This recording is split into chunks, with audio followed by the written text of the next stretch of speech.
Hello, but let's see the question. So the question is saying the flowing graph represent a variation of boiling point with a composition of a liquid and vapor of a binary liquid mixture. The graph plotted at constant pressure. Basically हमें यहाँ पे graph दे रखा है boiling point versus mole fraction का, और हमें यहाँ पे बताया गया है कि हमारा प्रेशर कांस्टेंट है. The later part of the statement is saying which of the following statement incorrect. Here x and y stand for the mole fraction in the liquid and vapor phase. So what could be the key concept over here? So the key concept over here is boiling point versus mole fraction graph.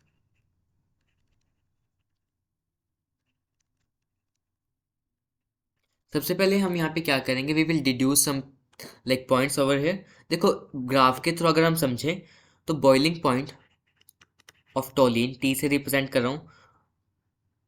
Toluene वो ज़्यादा है boiling point of benzene से, B से represent करता हूँ. तो इससे इसका उल्टा हो जाएगा वेपर फेज के साथ. तो vapour pressure of toluene is less than vapor pressure of benzene. So by graph we can also predict that benzene is more volatile. Benzene is more volatile.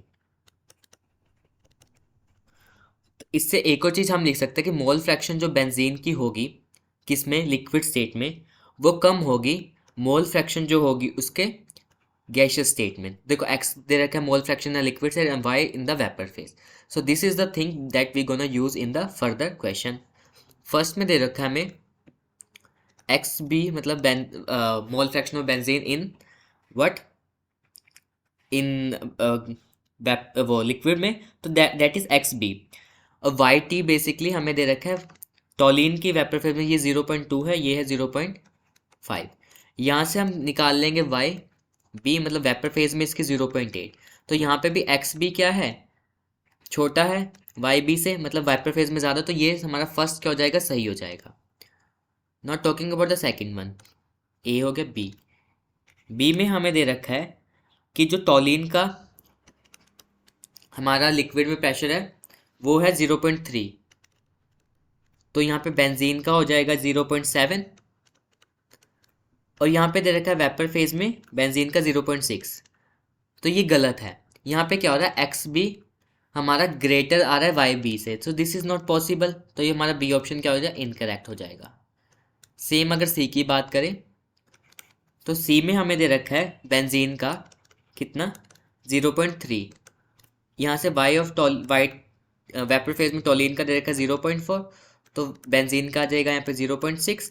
तो यस एक्स बी क्या है, छोटा है Y B से. सो this is also true. अगर D की बात करें बेंजीन का दे रखा है 0.7, यहाँ पे वेपर फेज में टोलिन का दे रखा है less than 0.3.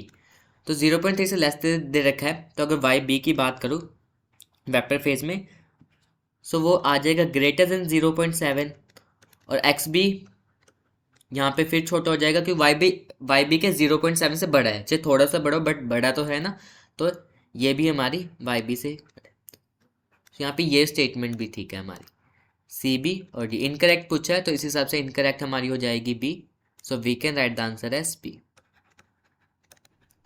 Hope this is clear to you. Thank you so much.